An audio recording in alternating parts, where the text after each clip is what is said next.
Muy buenas noches a todos. Es un placer estar aquí con ustedes. Y yo les agradezco muchísimo la atención. Vamos a hablar de un tema que todo mundo en México, en todos los países, padecemos de esto: traumatismo craneoencefálico. ¿Cómo me pongo? Deme la siguiente, por favor.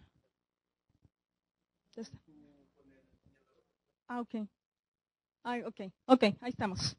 Bueno, vamos a hablar un poco de lo que es algo de la introducción, y podemos decir que el traumatismo cráneoencefálico, ¿sí?, después que se produce tras el impacto, viene una sucesión de daños, apareciendo lesiones cerebrales primarias, posteriormente las lesiones cerebrales secundarias, como consecuencia de la activación de cascadas bioquímicas.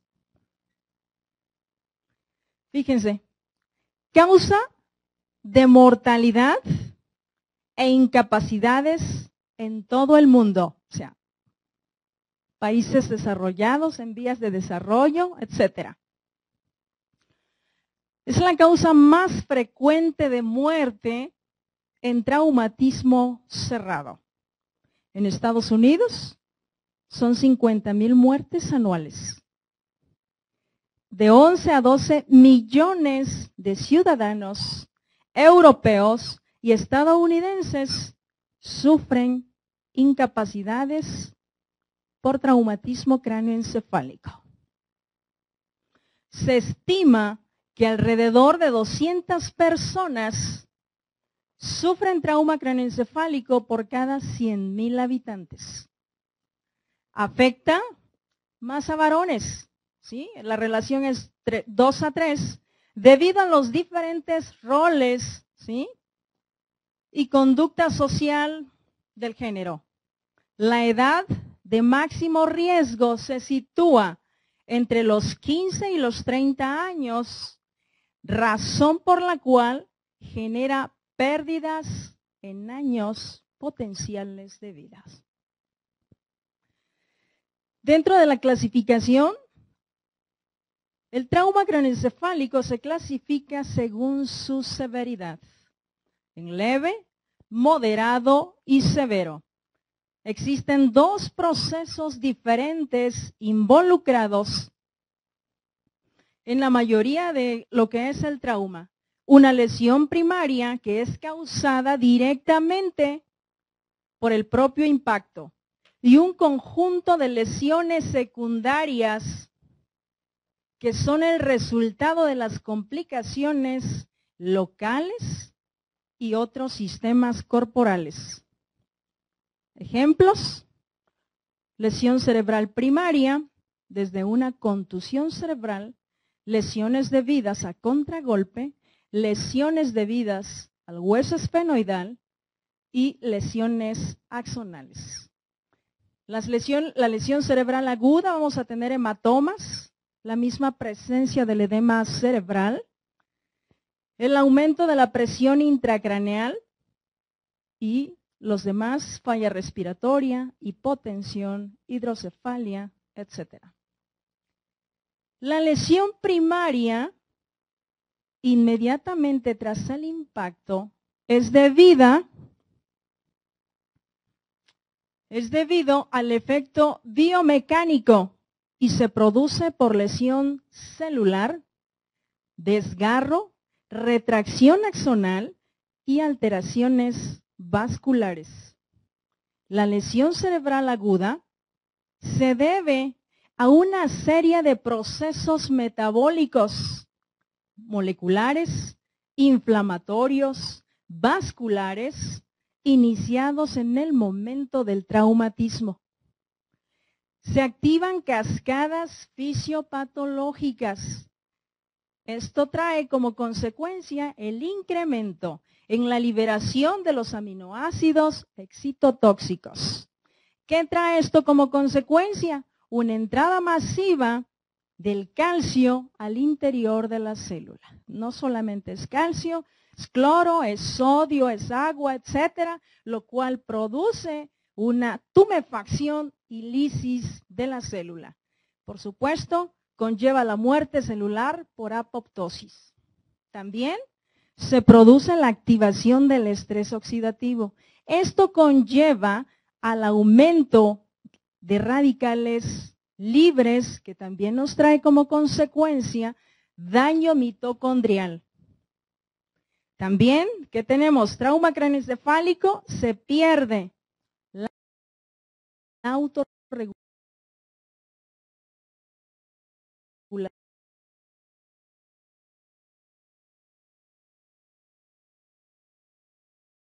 cerebral. En más del 50% de los traumatismos craneoencefálicos graves. ¿Qué produce esto? También una disminución en el metabolismo. Más tarde entra metabolismo anaeróbico. Y finalmente, hipoxia cerebral. Esto representa la piedra angular de todos los procesos que desencadenan la muerte celular. Es un resumen donde tenemos la lesión primaria, la lesión biomecánica, en el daño secundario, todo lo que se produce en la isquemia, la participación de los aminoácidos excitotóxicos, el fallo energético, la presencia de edema cerebral, acá los mecanismos, la alteración de los mecanismos de protección, la alteración de la autorregulación, etcétera. Lesiones secundarias, ¿qué tenemos? Las intracraneales, vamos a tener un aumento de la presión, reducción del flujo sanguíneo, ¿sí? Reducción de la presión de perfusión cerebral, por supuesto, que nos puede llevar la lesión, la presencia de una masa, las crisis convulsivas, el edema cerebral, isquemia, y estas lesiones secundarias son exacerbadas por presencia de hipotensión arterial, hipoventilación, hipoxemia, hipertermia, hipotermia, etcétera. Todas estas están ampliamente demostradas que su presencia agravan el traumatismo craneoencefálico. Se clasifica el traumatismo craneoencefálico leve, moderado y severo. Para ello la escala de Glasgow ha jugado un papel extremadamente importante. Y aquí tenemos el leve, que se caracteriza por pérdida de conciencia menor de 15 minutos, ¿sí? Y una resucitación inicial con un Glasgow que va de 14 a 15 puntos. Un trauma craneoencefálico moderado, aquí tenemos pérdida del conocimiento mayor a 15 minutos, ¿sí? Y con una resucitación inicial con un puntaje de 9 a 12 puntos. Y el grave, por supuesto. Acá tenemos que es la pérdida de la conciencia de más de 6 horas. ¿Sí? Entonces, esta clasificación nos ayuda, tenemos la clínica, hacemos uso de la escala de Glasgow y también, por supuesto, vamos a hacer uso de imágenes, tomografía, que ya hay clasificaciones para esto. Esto nos va a permitir identificar el grado de edema cerebral, desplazamiento de las estructuras, identificación de presencia de colecciones de sangre, cuyo desplazamiento lo vamos a poder tipificar desde el 1 hasta el grado máximo por imagen, por tomografía. Los factores, hay estudios que señalaron que cuando se encuentran estos factores desde el inicio, ¿sí?, son predictores de malos resultados, como es la hipotermia al ingreso, hipotensión en las primeras 4 horas, retraso en la monitorización de la presión intracraneal, el mecanismo de lesión, por supuesto, de alta energía, la edad, las personas que son menores de 10 años, mayores de 60 años, se han encontrado que tienen mal pronóstico.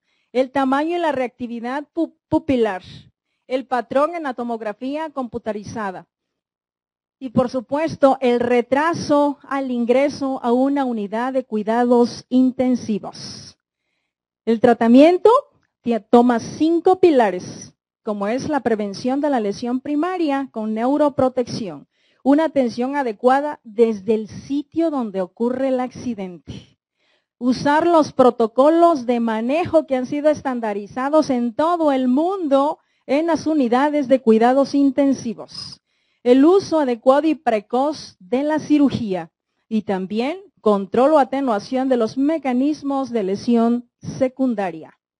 El tratamiento en el sitio se procederá de acuerdo con los estándares establecidos de soporte vital avanzado al traumatismo, que conlleva vía aérea con intubación en pacientes con traumatismo cráneoencefálico grave, mantener la hemodinamia, un control del dolor y de la agitación, inmovilización cervical y de fracturas ortopédicas, mantener normotermia y minimizar el tiempo de traslado al centro hospitalario.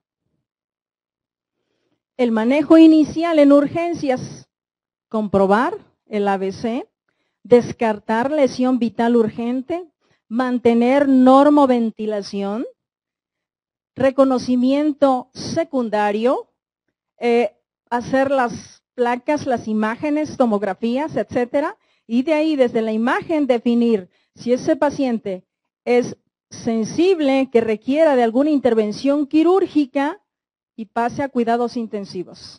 O cuidados intensivos, tomografías, observación y estar valorando si ese paciente requiere de alguna intervención quirúrgica. ¿Qué hacemos? Medidas generales, los objetivos, mantener estos elementos, estas herramientas que nos van a hacer estarlo monitorizando continuamente en una unidad de cuidados intensivos, determinar si ese paciente a través de la tomografía requiere de una evacuación quirúrgica o sea una lesión no quirúrgica. Medidas generales, una posición adecuada, eubolemia, normotermia, ¿sí? Evitar hipoxia, una analgesia, sedación, etcétera. También hay que evitar obviamente el incremento de la presión intracraneal. Acá se ponen los signos, ¿sí? Presión intracraneal, presión arterial, presión de perfusión arterial, etcétera. Presión de perfusión cerebral, monitoreo de la saturación, etcétera. Todos estos, cumplirlos, poner todos los catéteres que sean necesarios para tener un monitoreo cuidadoso y con todo el apego a ese paciente. Y aquí comenzamos. Si tenemos una presión intracraneal mayor de 20 milímetros de mercurio, se valora si se requiere o no de un bloqueo neuromuscular, bloqueadores neuromusculares. Si se requiere de evacuar líquido cefalorraquídeo, ¿sí? Si requiere de una ventriculostomía que nos permita hacer monitoreo de la presión intracraneal y además drenaje del mismo. Si tengo aquí, si es una lesión difusa, todo mi monitoreo, ¿sí? Con este dato que me da la saturación, si es mayor de 70, valoro. ¿Se está infartando mi paciente? ¿Tiene hiperemia? ¿Voy a usar la hiperventilación? ¿Voy a hacer empleo de los diuréticos? Si no mejora, voy a valorar barbitúricos, etcétera. Si mi paciente tiene una lesión focal, ya valoró. Igual mi terapia hiperosmolar, ¿sí? Hiperventilación, empleo de barbitúricos, etcétera. Todo este monitoreo, toda esta valoración es continua, las 24 horas, ¿sí?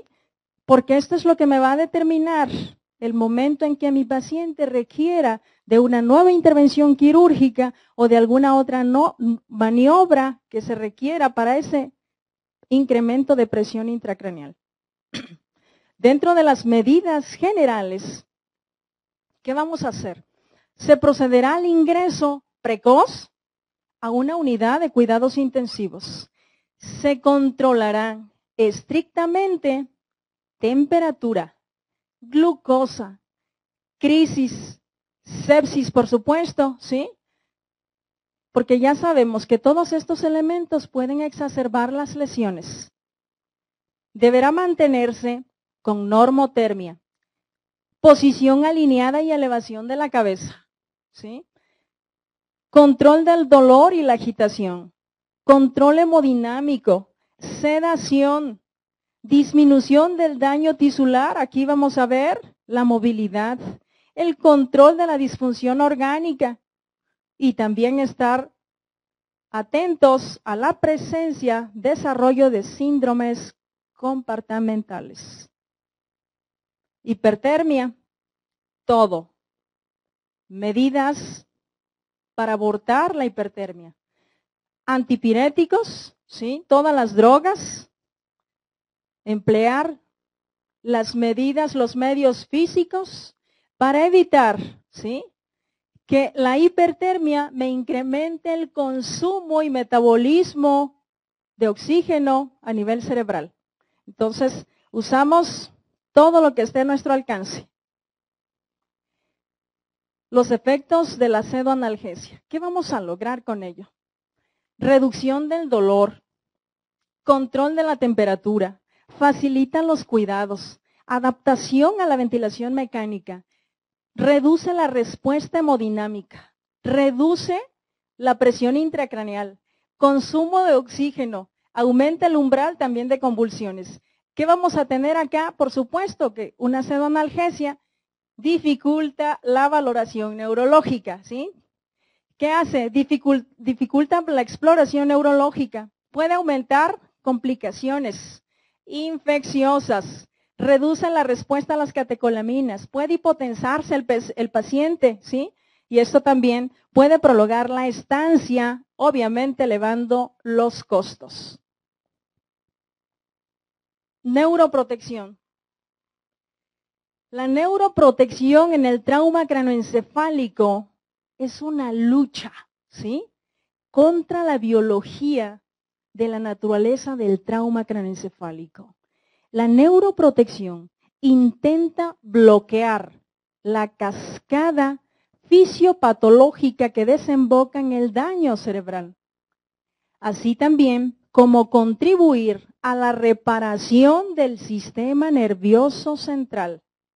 Obviamente, hay muchos elementos que invalidan los ensayos clínicos de neuroprotección. Se han hecho en todo el mundo. Sin embargo, no se ha podido encontrar ni el fármaco ideal, ni se han podido conseguir cosas sustanciales. El traumatismo craneoencefálico experimental es distinto que en el ser humano.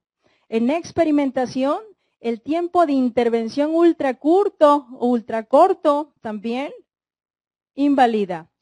Resultados no extrapolables, ¿sí?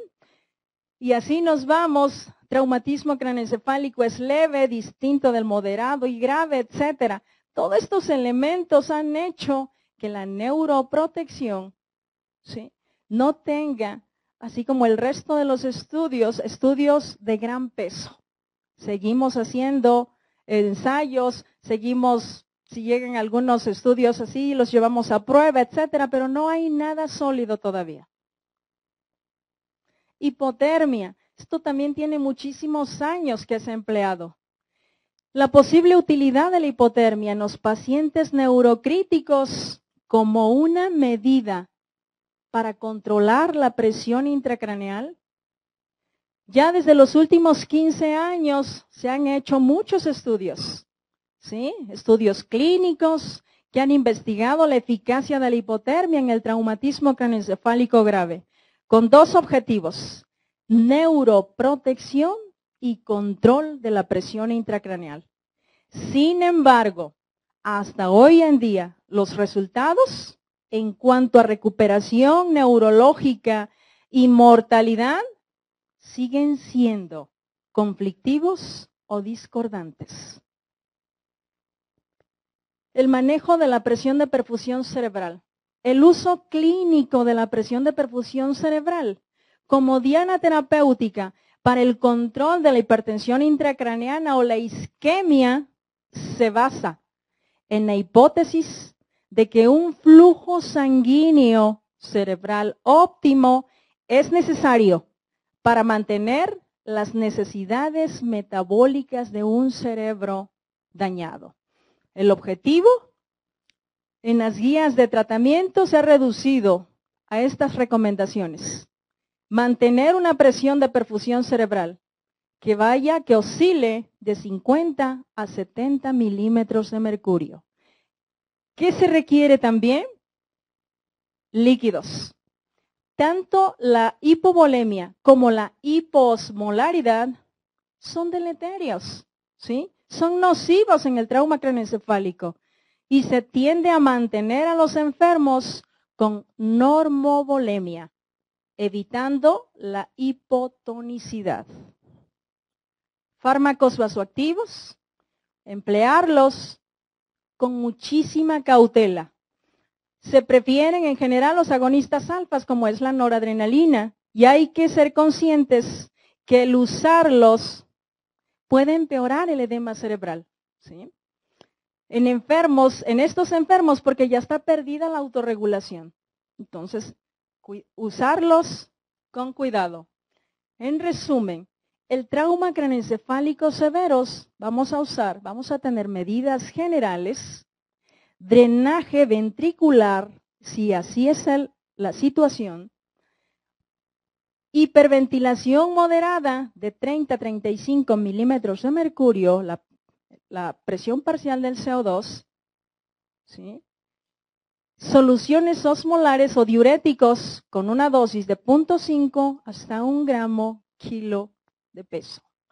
Otras medidas en el segundo nivel, vamos a valorar emplear barbitúricos, hiperventilación, cirugía descompresiva y el empleo de la hipotermia. ¿Qué tenemos? Guías para el manejo del traumatismo de acuerdo a la fundación. Valoradas, algunas desde el 2000 y otras nuevamente en el 2007. ¿Qué nos dicen ellos? ¿Qué nos dicen?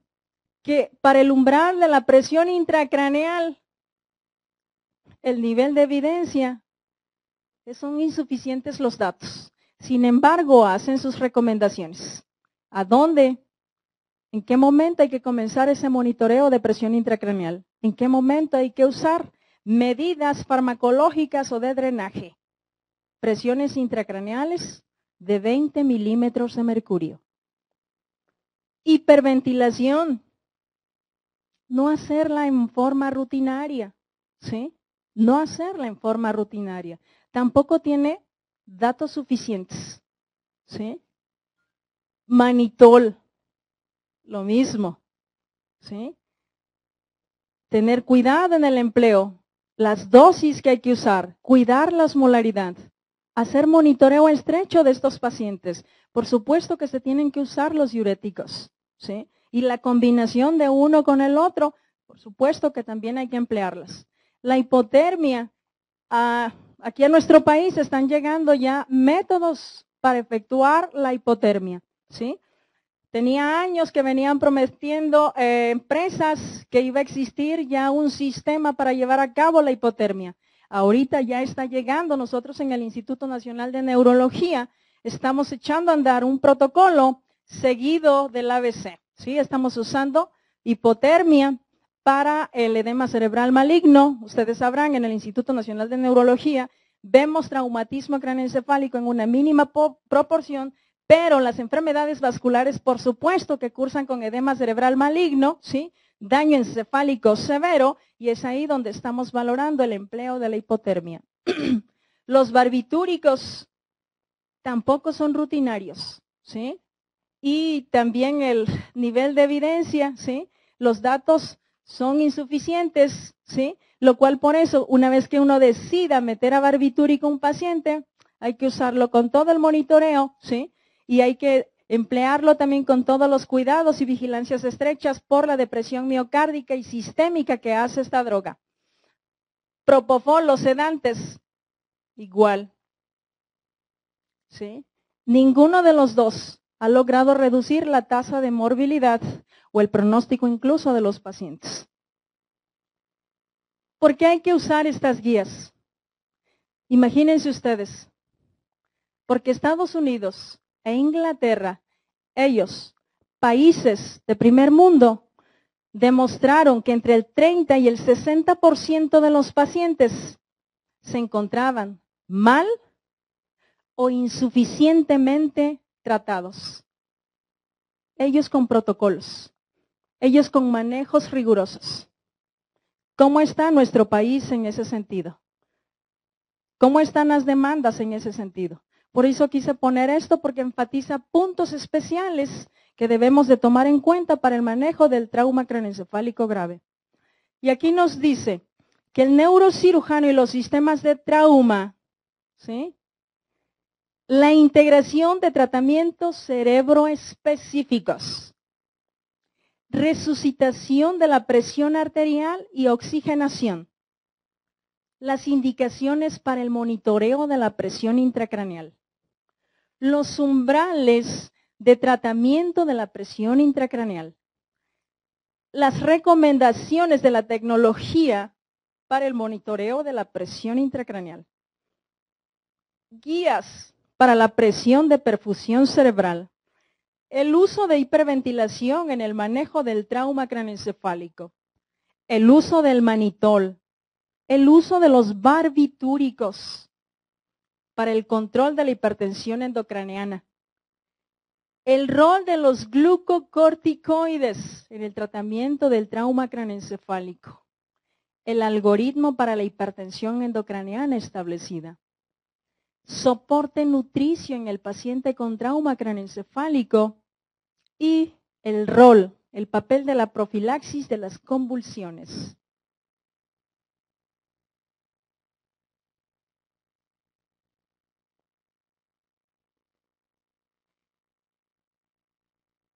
Todas las regiones de Estados Unidos deben de tener un sistema de trauma organizado.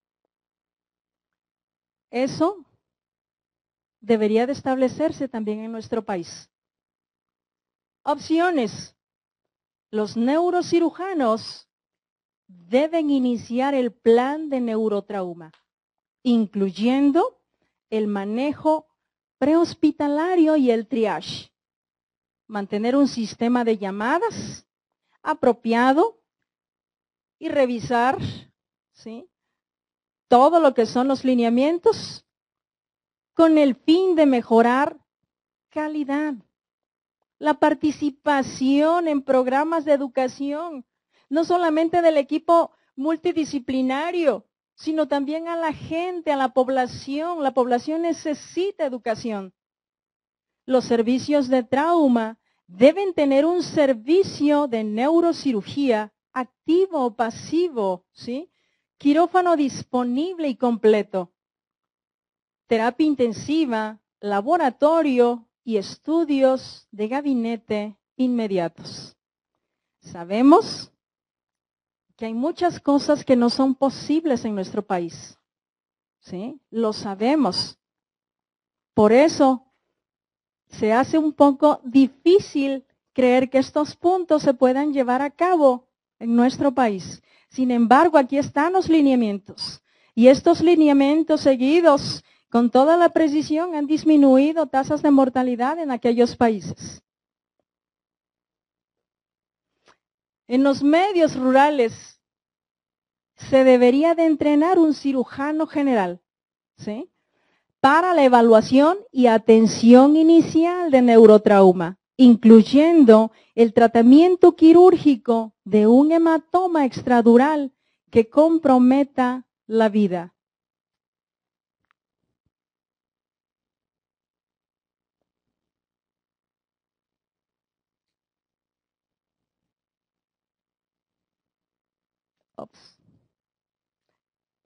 Por ejemplo, en la integración de tratamientos cerebroespecíficos, en presencia de un trauma con un Glasgow de 8 o menos, se hace toda la evaluación. Procedimientos diagnósticos o terapéuticos de emergencia. Una tomografía, ¿sí? Primero lo intubamos, lo reanimamos, ¿sí? La ventilación con PCO2 de 35, se oxigena, se seda, se valora aquí la relajación neuromuscular, hacemos una imagen tomográfica y dependiendo de ello, de esa tomografía, vamos a decidir si hay lesión quirúrgica, requiere cirugía. Si no la hay esa lesión quirúrgica, de todas formas mi paciente lo llevo a terapia intensiva para hacerle toda la vigilancia estrecha y continuar con todo el manejo encaminado a que ese cerebro no se siga lastimando por presencia de hipertermias, por presencia de hipotensión, por presencias de acidosis, etc. Si hay herniación o deterioro, hiperventilo a mi paciente y doy diuréticos. ¿Se resuelve? Si se resolvió hasta ahí, quedo. Si no se resolvió, ok. Pensamos en una intervención quirúrgica. Esta lesión quirúrgica, por supuesto, va a quirófano y posteriormente regresa a una unidad de cuidados intensivos para continuar con ese manejo.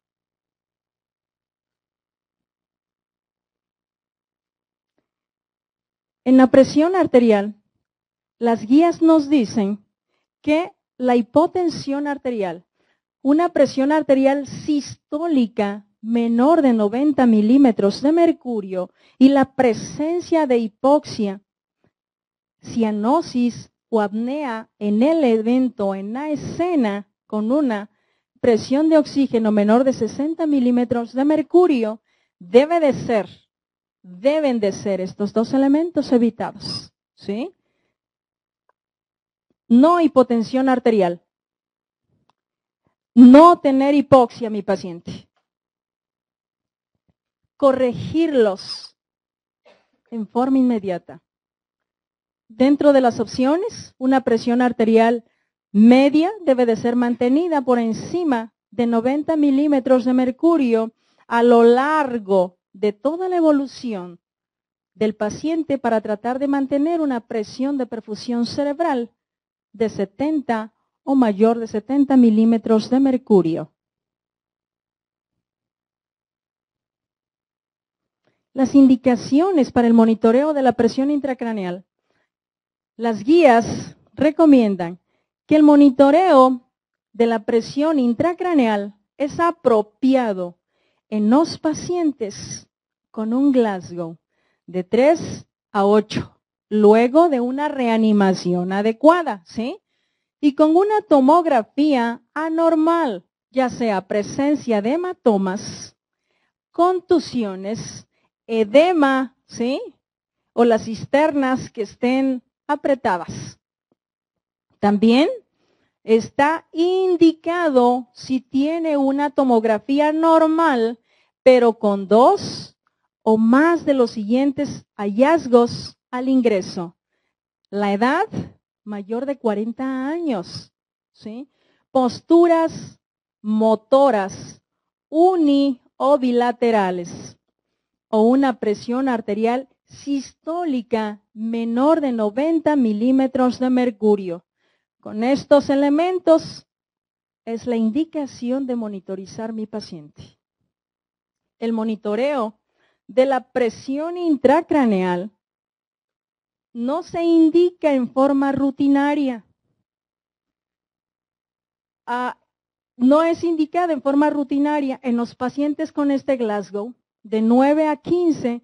Sin embargo, el médico puede elegir, ¿sí?, monitorizar la presión intracraneal en algunos casos.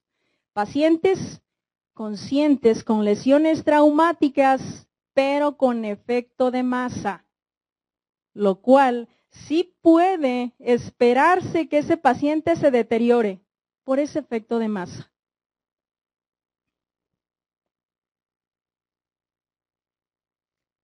Guías para la perfusión. La presión de perfusión cerebral debe de ser mantenida en un mínimo de 70 milímetros de mercurio. Los resultados de la recuperación de los pacientes de estudios prospectivos en los que la presión de perfusión cerebral fue activamente mantenida por encima de 70 milímetros de mercurio muestran una reducción sustancial en la mortalidad, 35 contra 40%, y en la morbilidad, 54% contra 37%. Comparados obviamente con este banco que tiene muchísima información y por supuesto las recomendaciones fundamentales.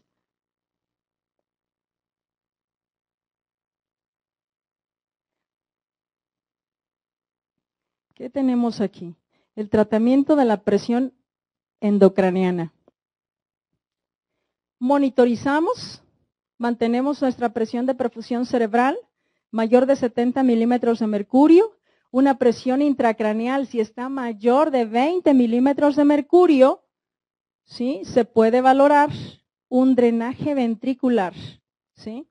Si continuamos con una presión intracraneal mayor de 20 milímetros de mercurio, si esto es así, considerar repetir esa tomografía.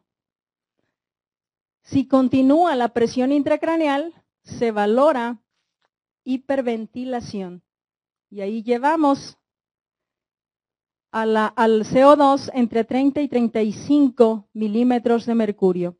Acá el algoritmo nos señala si esa presión intracraneal mayor de 20, acá tenemos, si ya no fuera así, entonces que se debe de retirar el tratamiento, pero en forma lenta, en forma cuidadosa, ¿sí?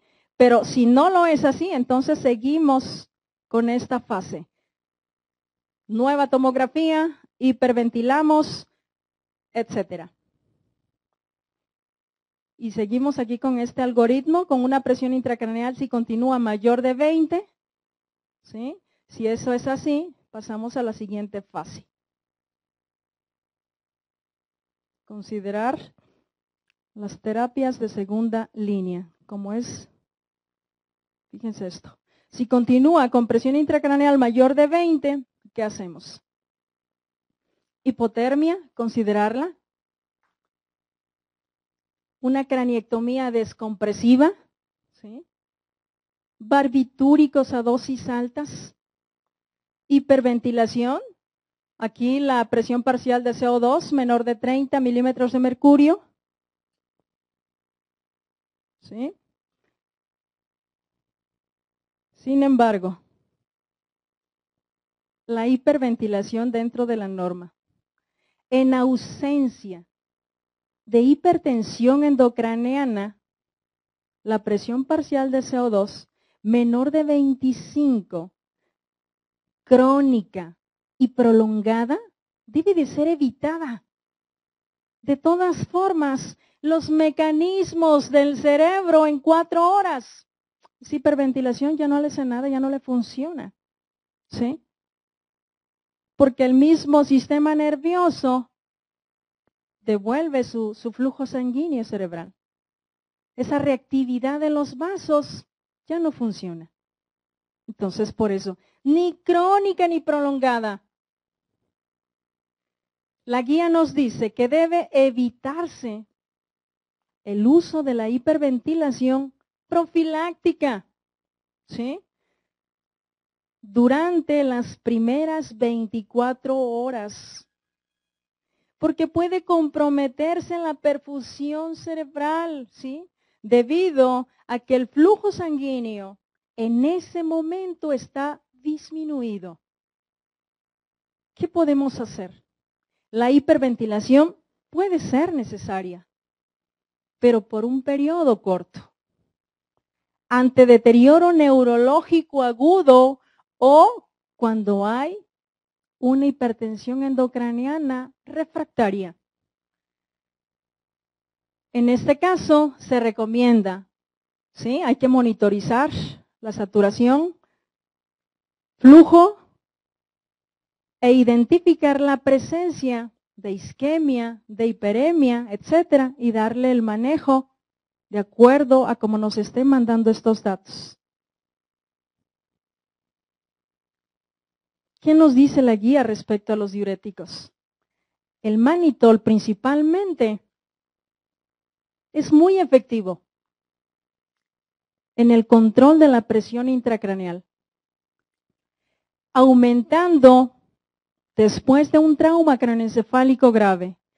Hay datos limitados que sugieren que es mejor su administración en bolos que en infusión continua, que el rango efectivo de la dosis oscila de 0.25 a 1 gramo kilo. ¿Qué otras opciones?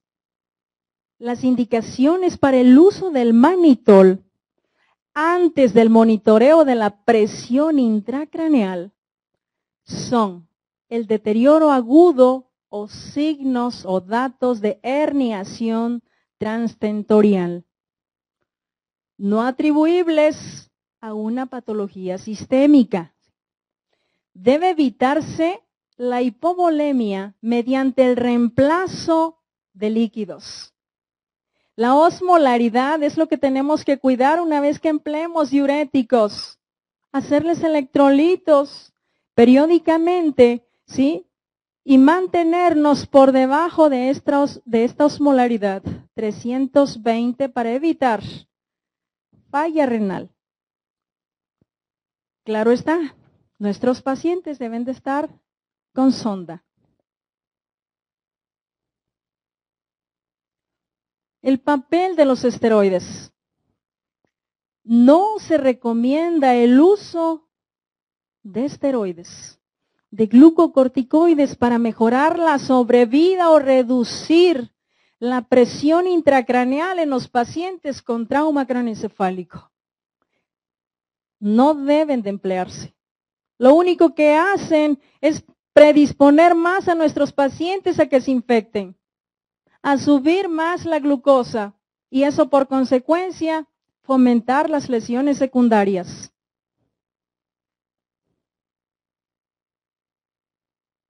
La profilaxis de las convulsiones. No se recomienda la utilización profiláctica, ¿sí? Ni de DFH, ni de carbamazepina, ni de fenobarbital para prevenir convulsiones. No se recomiendan, a menos que la persona esté tomando anticonvulsivantes desde antes del trauma, a menos. O que haya presentado crisis convulsivas en el momento del trauma craneoencefálico. Si no hay nada de esto, no se recomiendan. Hay más efectos deleterios con el empleo de las drogas estas, de los anticonvulsivantes, que los beneficios. Antes en nuestra casa, en el instituto, todas las personas que llegaban con un ictus, era darles profilaxis. Sí. Seguimos normas. Opciones. Los anticonvulsivantes pueden ser utilizados, ¿sí?, para prevenir esas convulsiones postraumáticas tempranas, pero en pacientes de alto riesgo, ¿sí? Sin embargo, la evidencia disponible indica que no mejoran la sobrevida.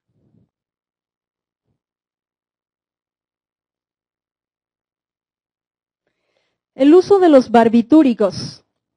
Se debe considerar el uso de altas dosis de barbitúricos en pacientes con trauma craneoencefálico grave, con hipertensión endocraniana refractaria al máximo tratamiento médico y o quirúrgico, ¿sí?, para controlar la presión intracraneal elevada, los cuales estén hemodinámicamente estables y con posibilidades de sobrevivir.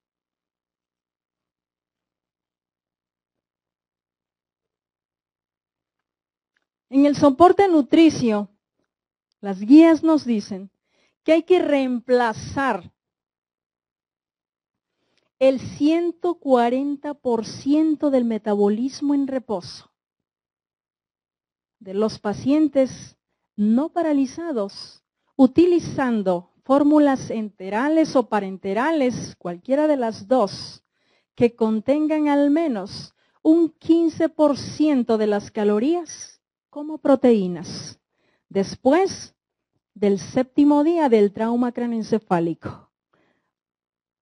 Se prefiere la utilización de la alimentación, ya sea yeyunal por gastroyejunostomía, debido a que permite evitar la intolerancia gástrica y además por la facilidad de su uso. Estos pacientes tienen un desgaste importantísimo.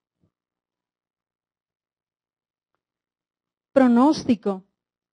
En cuanto a la mortalidad, en los centros hospitalarios de alto nivel de primer mundo, se sitúa entre el 20 y un 30%. Con diferencias con respecto a la edad. El mayor porcentaje de los fallecidos se da entre los menores de 10 años y los mayores de 65 años, siendo el traumatismo craneoencefálico la primera causa absoluta de muerte en las personas menores de 45 años. Algunas imágenes. Una contusión hemorrágica, ¿verdad?, asociada a edema. El hemisferio cerebral del lado derecho. Desplazamiento de las estructuras, ¿sí? Desplazamiento de las estructuras de la línea media. Y acá tenemos algunos sangrados, petequias, ¿sí? A nivel de mesencéfalo. Las cisternas perimesencefálicas prácticamente desaparecidas. No hay valles, ¿sí? Está apretado totalmente esta imagen, este cerebro. Debe de estar, el compromiso es muy importante. Y esta de este lado, por supuesto, ¿sí? El desplazamiento de las estructuras de la línea media, comprometiendo la vida de este paciente. ¿Qué más tenemos? Desplazamiento de las estructuras, hematomas, ¿sí? Con desplazamiento de las estructuras de la línea media totalmente, casi del lado derecho, comprometiendo la vida, ¿sí? No hay valles, ¿sí? No hay valles. Y aquí tallo encefálico prácticamente está perdida totalmente la relación. Es parte de la bibliografía que consultamos para poderles traer esta información. Y con esto termino mi plática, mi charla, y esperamos participación de ustedes, enriquecer esto. Todos estamos frente de una terapia intensiva y la verdad todos participamos de una u otra manera en el manejo y en la reanimación de estos pacientes. Sigue siendo problema de salud pública, no solamente en instituciones públicas, sino también en instituciones privadas. Y nuestra gente, nuestros hermanos, nuestros mexicanos, siguen siendo sometidos muchas veces a manejos, así como en Estados Unidos, en Inglaterra, inconclusos, faltos, sin apego a protocolos, lo cual conlleva a más tasa de morbimortalidad. Y finalmente estos pacientes se mueren, muchos de ellos en los primeros días, por el trauma craneoencefálico severo. Y finalmente, una gran proporción de ellos puede llegar a fallecer de procesos infecciosos. ¿Por qué? Porque tanto sistema nervioso central está íntimamente ligado al sistema inmunológico. Están íntimamente abrazados, lo cual contrae a mayor daño encefálico, mayor daño inmunológico. Muchísimas gracias.